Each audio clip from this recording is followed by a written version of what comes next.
When Savonarola ruminated on the fading of Christian virtue, it inspired visions of a coming age of the Great Flood. He knew the path would be arduous, but he had no fear. He would overthrow the Medici himself. If you know what that's a reference to, then God bless you. So this is going to be a difficult one. Much like the Perones, the camps on Savonarola, if I'm pronouncing that properly, are very deeply divided. Some people view him as a true prophet who was unjustly killed by a corrupt church. Other people view him as a millenarian schizophrenic whose brutal policies contributed to the ruin of Florence. As always with extremely polarized figures, I think there's truth in both of these. I'm not sure if I'm going to do this in general, but as I mentioned in my video on the Perones, there's people who, if I was to kind of evaluate historical figures on a scale of 1 to 10, I'd put like Washington maybe at an 8, Mao at like a 1, Napoleon maybe at like a 7.5, of people who I think did more harm than good and people who did more good than harm. Savonarola is probably like a 5, because there's a lot of things he was really right about. There's also a lot of things that he was really wrong about, which I think it kind of makes for an interesting profile. Because I think the vast majority of the press he gets is negative. And I don't have we'll get through his life a bit, but I think you have to understand Savonarola more in the sense of what was happening at the time and what kind of led to the Reformation. Now, I think with Martin Luther, and people are going to get probably angry saying this, I think he did have a lot of points in a political and administrative sense. I think there was a lot of dramatic reforms the church had to make, particularly in light of what was currently happening. All of his theological issues, I think, were completely awful, and the way he chose to eventually handle it was bad. But I recently finished, and this is why I'm doing this profile, reading a book about the Medici and Florence and just Italy in general. Even though a lot of the papal stories of papal corruption have been exaggerated, this was not a very pleasant period. So let's just go a bit over what happened during this time period and why the figure of Savonarola and indeed the Reformation took place. So there's a period known as the Babylonian Exile, in which the papal court had moved from Rome to Avignon in southern France. And for a lengthy period of time, you had a pope in Avignon and a pope in Rome. The Holy Roman Emperors eventually also set up a third pope, and so you had a period of time in which there were three seemingly legitimate claims to the throne of to the chair of St. Peter. Now, the backing of various candidates was based on political interests, where Rome, I believe, was more backed by the Italian city-states and part of the Holy Roman Emperor, and the Holy Roman Emperor to a certain extent backed his own claimant, and the French backed the Avignon papacy. And as the three popes were kind of struggling for power amongst themselves, they were essentially puppets of the various foreign interests that had imposed their rule.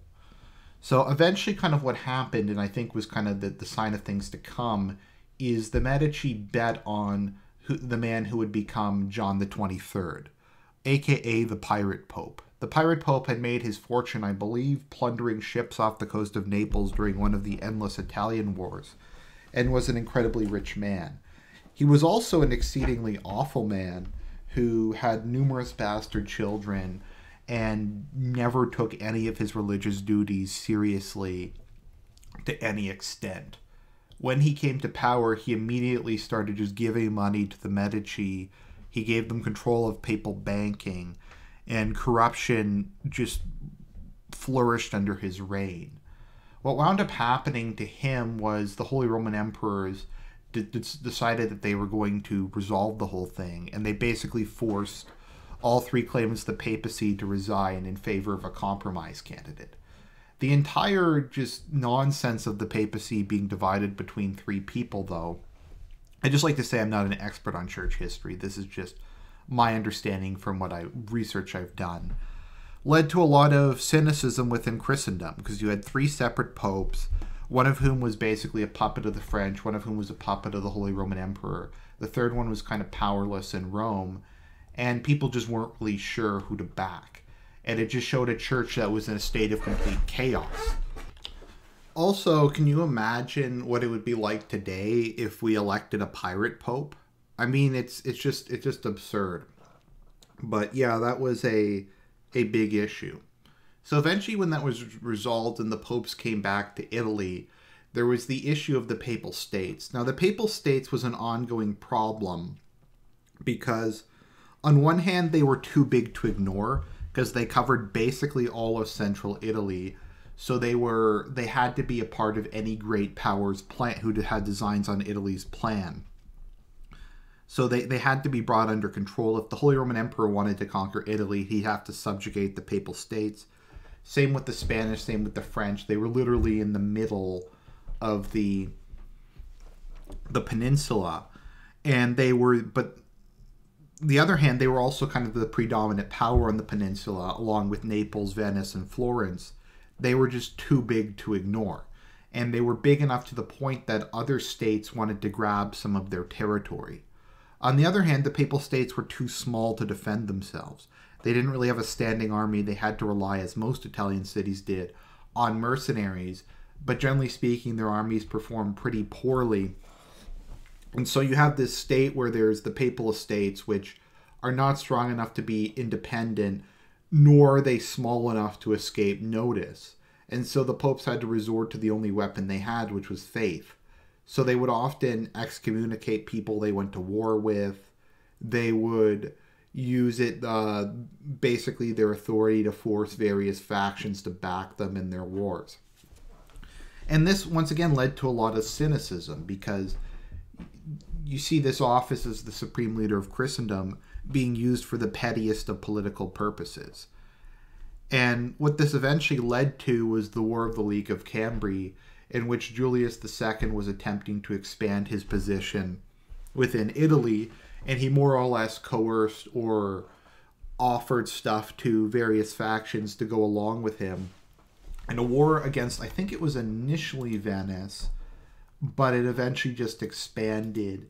And in Italian wars, people switched sides constantly. Cities were sacked and burned. Mercenaries ravaged the countryside. The mercenaries in Italy were awful. They avoided direct combat, and they would just kind of maneuver around each other and draw out the war as long as possible so they could keep getting paid. So you had the War of the League of Cambrai. You had Julius II taking a bunch of territory from Venice and some of the other sides. You had France constantly switching sides throughout the conflict, and it bankrupted a lot of the cities. And so in Florence, when Cosimo and Lorenzo died, who had been kind of the apex of Medici power and competency, you had Piero the Gouty come to power. Now, Piero the Gouty came to power in the aftermath of a bunch of wars, and things were going pretty bad in terms of the bank's finances. Partially because of the wars, which the Medici partially funded out of their own pocket, partially the bribes they had to pay to various groups. Also, just a lot of secular rulers had taken loans which they never repaid, like the King of England. So Piero the Gouty, when he came to power, started calling in a lot of the loans the Medici had lent out to various businesses in Florence. Most of them couldn't pay or wound up giving their excess capital to the Medici, and it caused a depression.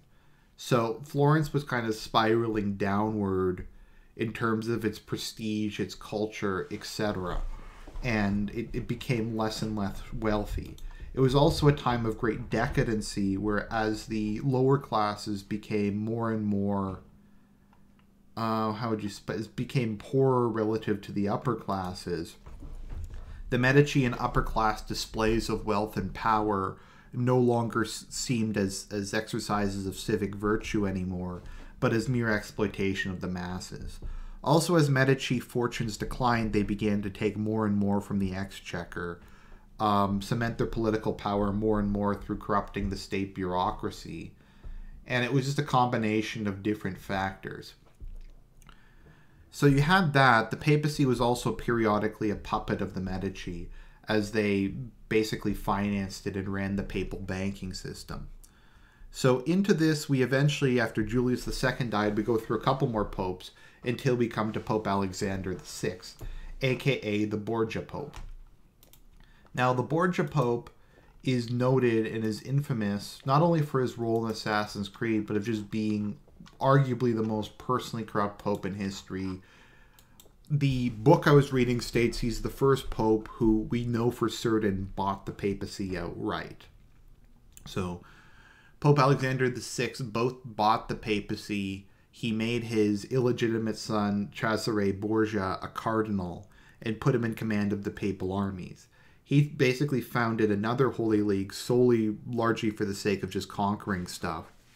And he just went out and set off another war in Italy, in which Florence got dragged in. Rodrigo Borgia also wanted to conquer various parts of Italy and give them as papal fiefs, basically, to members of his family. So there was that, there was rampant corruption, there was the extreme politicizing of the papacy. There's also the Papal States kept switching sides in the war. They would side with the Holy Roman Emperor one week, then France another. It just basically, Italy was becoming more and more unstable, and the papacy was growing more and more political.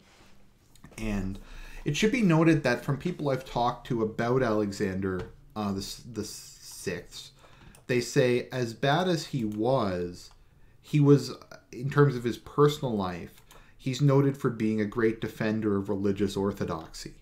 Despite his libertinism and nepotism, he's noted as being one of the greatest preachers of his age, of being an excellent orator who wrote great tracts defending the faith, which I guess makes sense because he was kind of a con artist in general.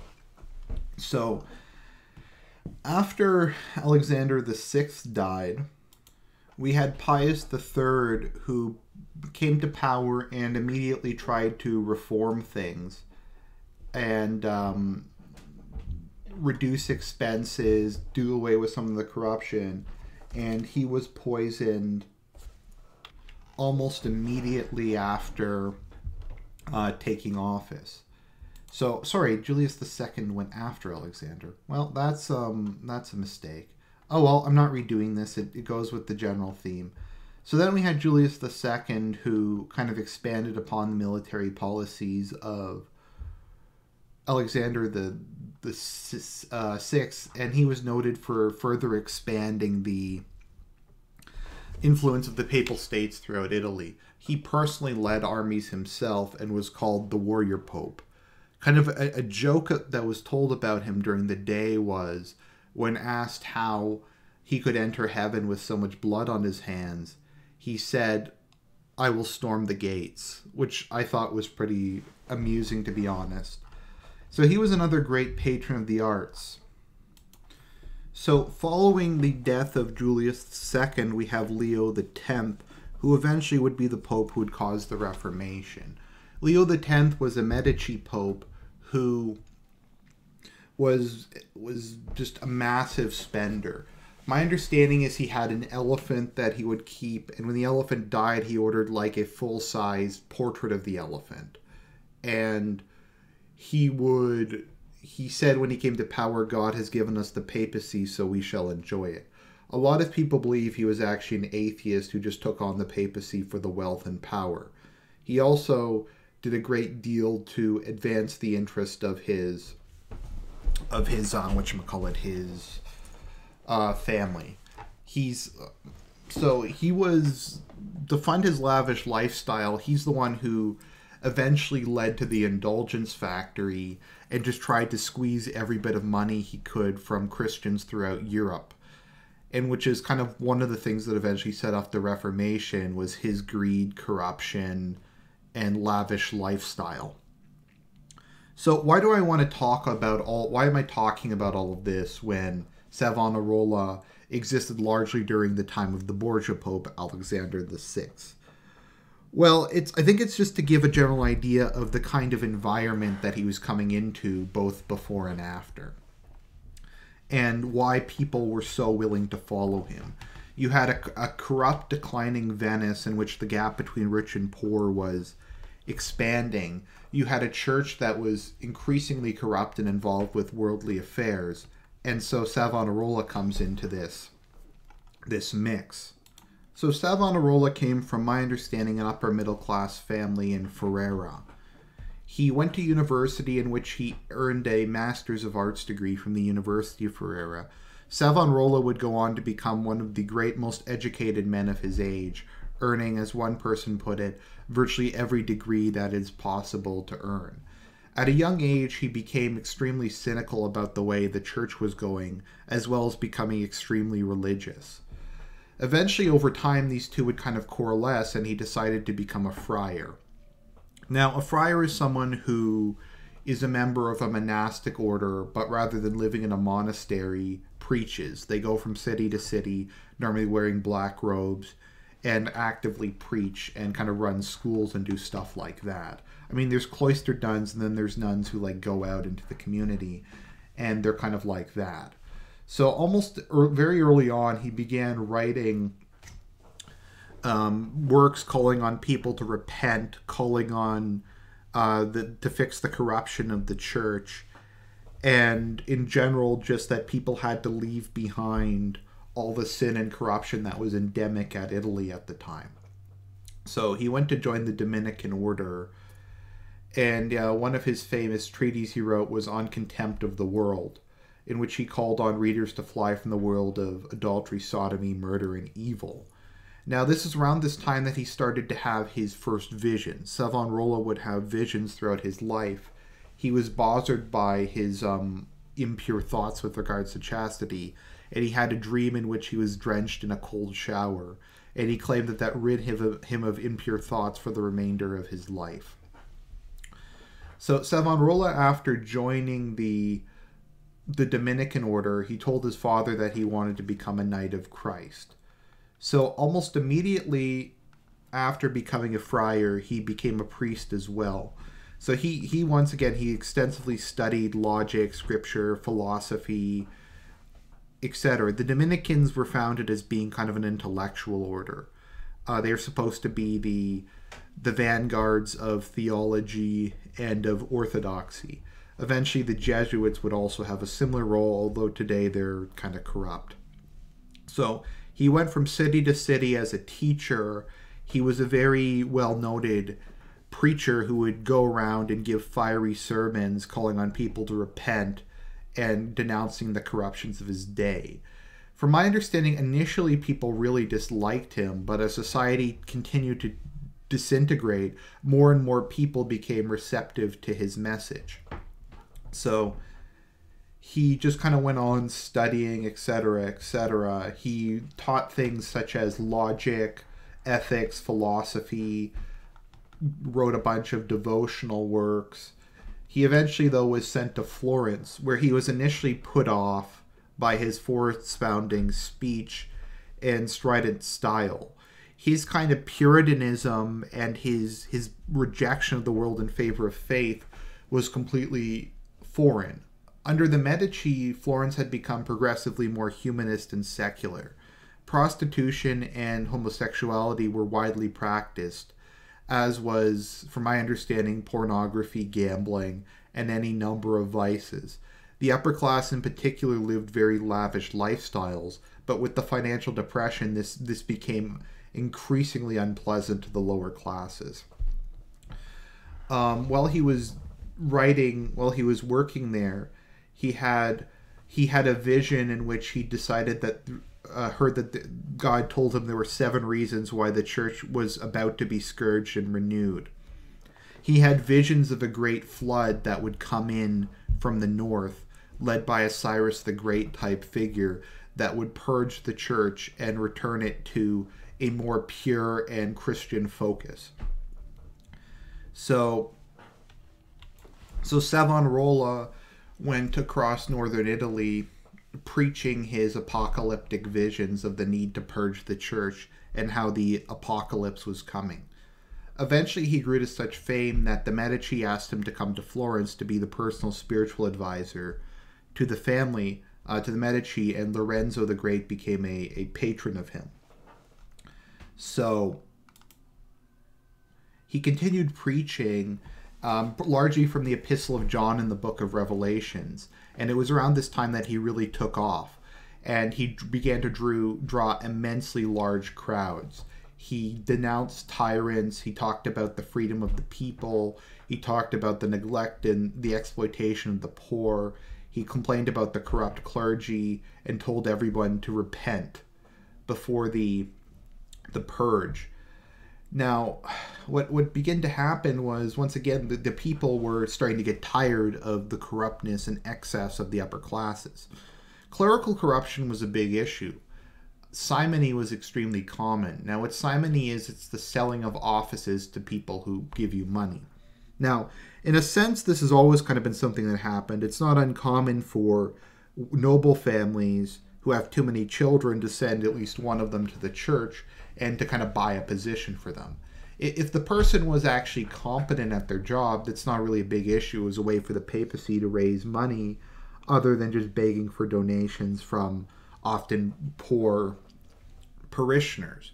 But the issue was, particularly in Italy, it was almost entirely given to people who just wanted the income from church lands. So it was really bad, and in general, just more and more people began to follow him, and he became kind of one of the central figures in Florence during this time period. So as he was preaching about the great Cyrus and the flood that was coming, King Charles VIII of France decided that Italy should become part of France. He had, I think, a claim to Naples, but he just invaded with a huge army and just destroyed everything in front of him. Savonarola viewed him as the Cyrus who was coming to purge the church of corruption. So King Charles VIII just was going down, sacking everything, just laying waste to Italy. And the Medici refused to support him, choosing to side with the Pope and the Holy Roman Empire against the French. So as this was happening, Charles VIII began sacking the other cities that were under Florentine control. The people, scared that Charles VIII was going to basically level Florence, kicked the Medici out and made Savonarola basically their de facto leader. He led a delegation to the camp of French, along with the man who would eventually become his right-hand man, Niccolò Machiavelli, and they were able to convince Charles VIII that they were on his side. So Florence would remain throughout the Great Italian War neutral and pro-French. So they basically gave the King of France a bunch of money, and he agreed to just leave Florence alone so long as they let him pass through their territory. So Savonarola was hailed as a great hero because he had prevented Florence and its art from basically being completely destroyed by the French. A lot of people also saw this as being a confirmation of his prophetic gifts, as a couple of years after he said someone was going to invade Italy from the north and basically change everything, that someone came in and started to do that. So Savonarola believed that that Florence would be, under his rule, would become the new Jerusalem, that they would purge away the corruption, and that God would reward the city by making it the wealthiest on earth, that its blessings would be infinite. He also believed in civic virtue and a return to republicanism. Under Savonarola, the franchise was extended to all property-owning males, as opposed to just the oligarchy which had ruled it prior. Corruption was dramatically reduced, and citizens had more voice in the government, as well as a lot of theocratic laws were also enacted. He couldn't take formal political position because he was Ferrarese and he was not a Florentine citizen, plus he was a man of the cloth. So Machiavelli largely ran the political operation. But as he was kind of ruled the city, we started having a lot of other things go on. He established a thought patrol, literally a thought patrol. There were gangs of groups of young boys with soldiers protecting them who would go through the streets and beat up prostitutes and otherwise just attack women who were dressed immodestly. And they would also go after homosexuals, adulterers, prostitutes, rapists, all kinds of just degenerate scum, and break up like brothels and gambling arenas. The height of his power was marked by the bonfire of the Vanities. Now, this is extremely controversial because enemies of Savonarola claim that the bonfire was largely a banning of non-church approved books and paintings, like that many Renaissance masterpieces were destroyed. Other people who defend him say most of what he burned was immodest clothing, pornography, lewd writing, gambling devices, just kind of all sorts of stuff like that, and just excessive luxuries. So we aren't really sure exactly. I'm sure the truth is somewhere in between. So now people have varying views of how Machiavelli actually viewed Savonarola. Most people think that Machiavelli had a lot of respect for him, but kind of attacked him in his book The Prince because he was trying to kiss up to the Medici. Machiavelli on Savonarola wrote, "If Moses, Cyrus, Theseus, and Romulus had been unarmed, they could not have enforced their constitutions for long, as happened in our time to Father Savonarola, who was ruined with his new order of things. Immediately the multitude believed in him no longer, and he had no means of keeping steadfast those who believed or of making the unbelievers believe." So Machiavelli thought that a lot of his reforms were good and the man himself was virtuous, but his lack of temporal or military power made it basically pointless. So that's what he was kind of saying about Moses. That yes, Moses was a great reformer and a great leader, but Moses was willing and able to use force in order to achieve his ends. So some other kind of reforms were elections by lot. Fair elections by lot were returned. There was also, like I said, the middle class, the property-owning males could largely vote. He continued his alliance with Charles VIII of France and was basically just exempt from the massive devastation that went on most of Italy during this point in time. He declared Christ the King of Florence because he was a Republican, but Christ was going to be the unofficial or the official king of his republic, which is pretty based. Let's see here. Laws against adultery, public drunkenness, etc. Young men patrolling the streets to stop immodest behavior. Kind of what started his downfall was he attacked Pope Alexander VI as being an immensely corrupt man who abused the papacy for personal gain and who bought the papacy. The fact that all of these things were 100% accurate didn't matter, and Alexander VI quickly excommunicated Savonarola and put the city under interdiction. Interdiction means that mass could not be performed within the city, but Savonarola just ignored it. He stated that he would come to Rome to stand trial, but he needed guarantees that Alexander VI was not just going to poison him or have bandits attack him on the way there. So eventually what happened was they challenged Savonarola to walk across coals to prove that he was chosen by God. And when that was happening, however, when the day of the trial was to come, there was a torrential downpour which put out the fires, and this was blamed on Savonarola. So eventually what wound up happening is a mob assaulted them and took Savonarola and his men other than Niccolo Machiavelli and basically tortured him until he confessed that he had made the whole thing up, and then they hanged him and they burned his body and scattered the ashes in the river to prevent people from worshiping them. Shortly after that, the Medici returned to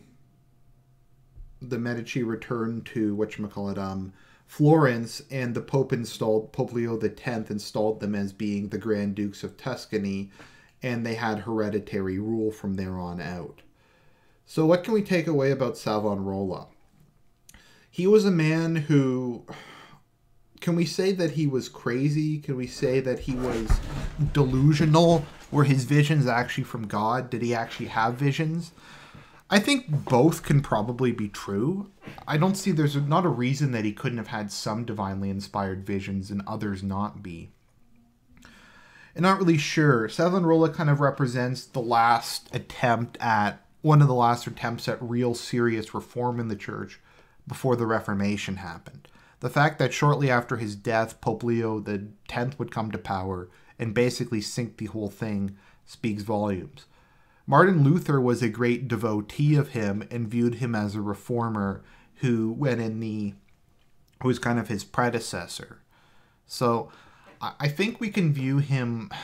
It's interesting because G.K. Chesterton really likes him and viewed him as a man of virtue who was actively trying to live out his faith, whereas other people view him as a Puritan who alienated people from the concept of Reformation and from returning to a more pure Christianity, and kind of made those ideas increasingly unpopular.